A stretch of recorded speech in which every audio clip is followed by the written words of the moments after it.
2014 की बात है। अमेरिका के शहर वेस्टफील्ड, न्यू जर्सी में एक कपल के साथ अजीबोगरीब घटना घटने लगी। ये घटनाएं इतना दिलचस्प थीं कि सन 2018 में न्यूयॉर्क की मैगजीन द कट में इसके ऊपर आर्टिकल लिखा गया, जिस पर नेटफ्लिक्स ने 2022 में जाकर द वॉचर नाम की सीरीज बनाई। ध्यानपूर्वक देखते रहिए, आपके दिमाग के भी तार हिल जाएंगे, सोचने पे मजबूर हो जाएंगे कि क्या सच में ऐसा हो सकता है या फिर ये महज एक मनगढ़ंत कहानी है।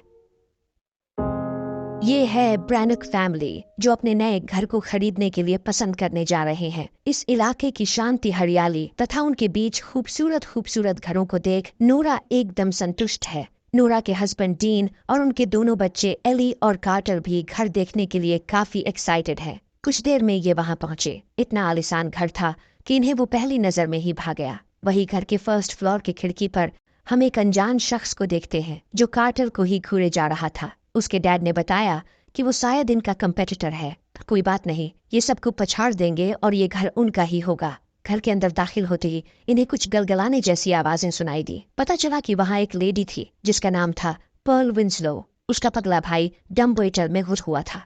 पर्ल विंसलो ने अपना परिचय देते हुए इन्हें बताया कि वो स्थानीय संरक्षण सोसाइटी की प्रेसिडेंट है। ये जो आप डम्बवेटर देख रहे हैं, ये राष्ट्रीय खजाना है, जिसके लिए वो 14 मीटिंग्स कर चुके हैं। इतना बताकर वो चली गई। वही ये लोग हैरान थे कि कोई डम्बवेटर राष्ट्रीय खजाना कैसे हो सकता है। डम्बवेटर तो खाना वगैरह एक फ्लोर से दूसरे फ्लोर पर ले जाने ले आने के लिए उपयोग होता है। फिर ये लेडी इसे राष्ट्रीय खजाना से क्यों जोड़ रही थी? खैर, जो भी हो, नोरा इधर घर देख रही थी। तभी उसकी मुलाकात उसके कॉलेज की फ्रेंड कैरन कैलहून से हुई। कैरन ही इस घर की सेल देख रही है, बताया उसने। इनका इस तरह से मिलना, वो भी सालों बाद, किसी इत्तेफाक से कम नहीं था। वैसे नोरा इतनी नामी गिरामी आर्टिस्ट बन जाएगी, पेपर में उसके आर्ट के चर्चे होंगे। कैरन ने तो ये सपने में भी नहीं सोचा था। वही एक वो है जो उससे लाइफ में कुछ उखड़ा ही नहीं, इसलिए घर खरीदने और बेचने के काम में लग गई। वैसे चिंटू से डिवोर्स के बाद से वो सिंगल है और अभी भी कोई अमीर बकरा तलाश रही है, ताकि ज्यादा मेहनत करना ना पड़े। ये घर इनके परिवार को काफी पसंद आया, पर इसे खरीदने के पीछे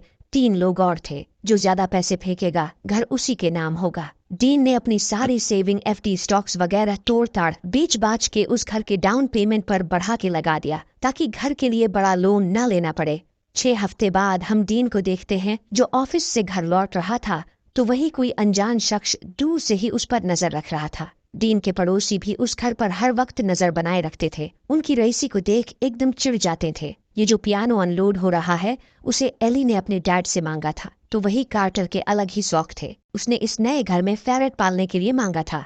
मतलब उनके पेरेंट्स अच्छे भले पेरेंट्स थे, अपने बच्चों की हर ख्वाहिश पूरी करते थे। सब कुछ चकाचक चल रहा था। इस घर में आने के बाद नोरा के आर्ट गैलरी के सेल भी बढ़ गए थे, मगर जैसे ही इन्होंने किचन और बेसमेंट के मार्बल वगैरह चेंज करवाने की बात की, इसके कुछ समय बाद ही एली को घर के अंदर पियानो की मधुर आवाज सुनाई देने लगी। वो सो गई तो कोई नहीं था। पियानो की आवाज भी बंद हो चुकी थी। ये बात वो तुरंत अपने मॉम को बताई, मगर उन्होंने उस पर ज्यादा कुछ ध्यान नहीं दिया। पर उनके डैड का ध्यान उसके लिपस्टिक पर जरूर गया। ना ही तो वो उसे लिपस्टिक खरीदते और ना ही लगाने देते थे। फिर उसे ये लिपस्टिक कहाँ से मिली? वही कपड़े वगैरह ढंग से पहना करे, इस पर भी कड़ी निगरानी रखते थे। जब बड़ी हो जाओ तो जो मर्जी करते रहना, कम से कम उसके डैड तो यही चाहते थे। यही वजह था कि उसके बॉयफ्रेंड तो छोड़ो, फ्रेंड्स भी नहीं थे। पर डीन को कौन समझाए कि ज्यादा पाबंदी भी कभी कभी घातक साबित हो सकता है। इसके अगले दिन इन्हें लेटर बॉक्स में एक लेटर मिला, जिस पर टाइप करके लिखा था कि यहाँ इस 657 मकान नंबर में आए मेरे नए पड़ोसी,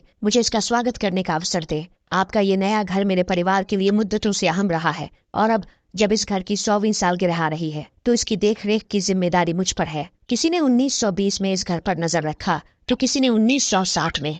अब ये काम मेरा है। क्या आप जानते हैं कि इन घर के दीवारों के बीच क्या दफन है? आपको इस घर का इतिहास नहीं पता। पता नहीं कौन सी चीज आपके परिवार को यहाँ खींच लाई। खैर, जो भी वजह रही हो, आपके घर पर कंट्रैक्टर्स का जमावड़ा अभी से दिख रहा है। क्यों आज तक उस बेसमेंट को वैसे ही छोड़ा गया? आप सच्चाई से अनभिज्ञ हैं। उसे मत छेड़े, वरना अभी डर नहीं सता रहा तो जल्द ही सताएगा। आपके 2 क्यूट से बच्चे हैं, मैंने उन्हें देखा है। उनकी भलाई के लिए आपको इस घर को भरना होगा जवान खून से। आपके घर के बाहर से रोज सैकड़ों लोग गुजरते हैं, मैं उन्हीं में से एक हूँ। लिखने वाला the watcher. Mister and missus Brannock तुरंत इसकी कंप्लेन कराने पुलिस स्टेशन पहुंचे। और वहाँ के सीनियर डिटेक्टिव रॉक चेम्बरलैंड से मिलकर अपनी परेशानी बताएं। सब कुछ जांचने परखने के बाद चेम्बरलैंड को लगा कि किसी ने उनके साथ प्रैंक किया है। जिस सोसाइटी में इन्होंने घर खरीदा है वहाँ से तो बिल्कुल कंप्लेन नहीं आती। हाँ, सालों पहले 2 बच्चों के गायब होने की घटना घटी थी, जो कि बहुत पुरानी बात है। वैसे इनके घर के पास जैस्पर नामी एक पागल सा अधेड़ आदमी रहता है।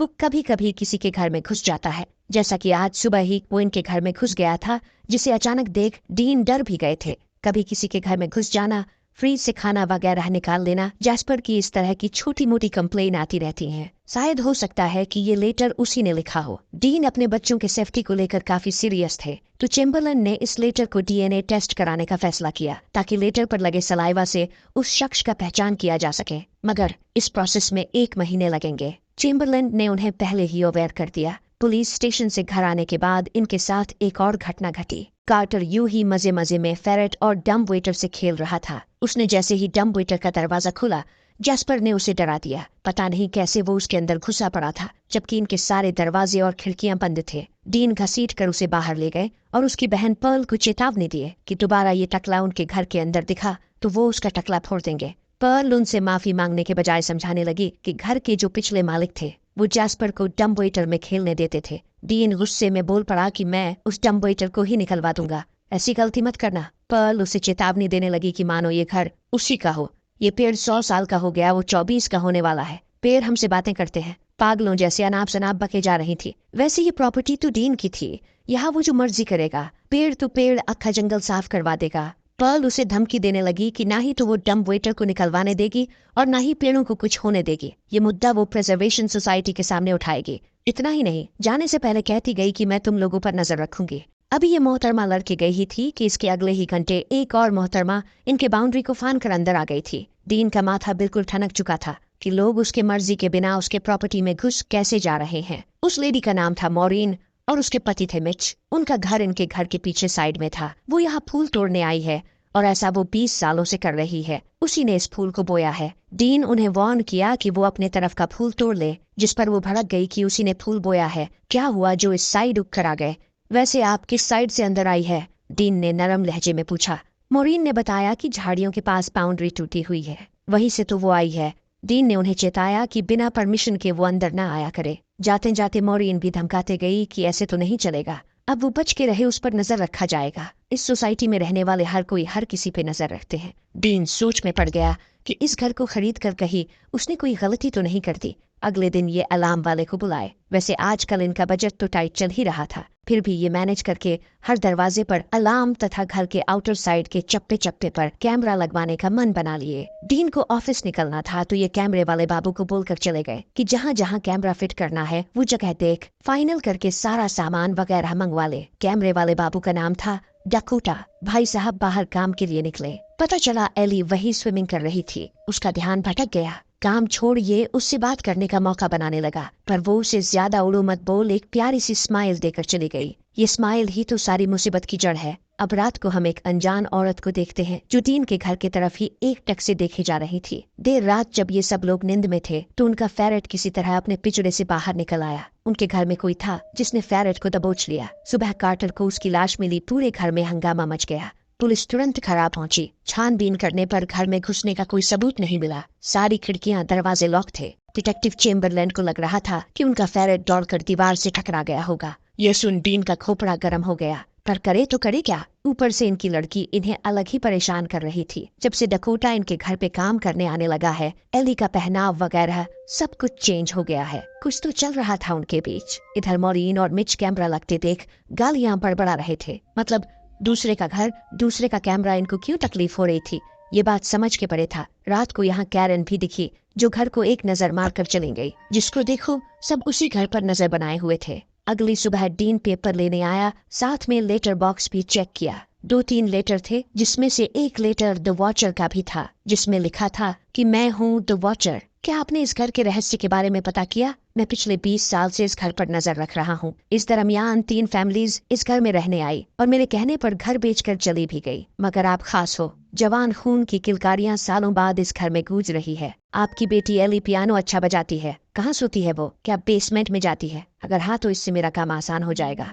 डीन समझ चुका था कि जब तक कैमरा वगैरह नहीं लग जाता यहाँ रहना खतरे से खाली नहीं है। वैसे भी 1 हफ्ते तक घर का रेनोवेशन चलने वाला है। डस्ट वगैरह उड़ेंगे तो कार्टर को अस्थमा है, डस्ट से प्रॉब्लम होगी। इसलिए मियाँ बीवी मिलकर डिसाइड किए कि तब तक वो मोटल में रह लेंगे।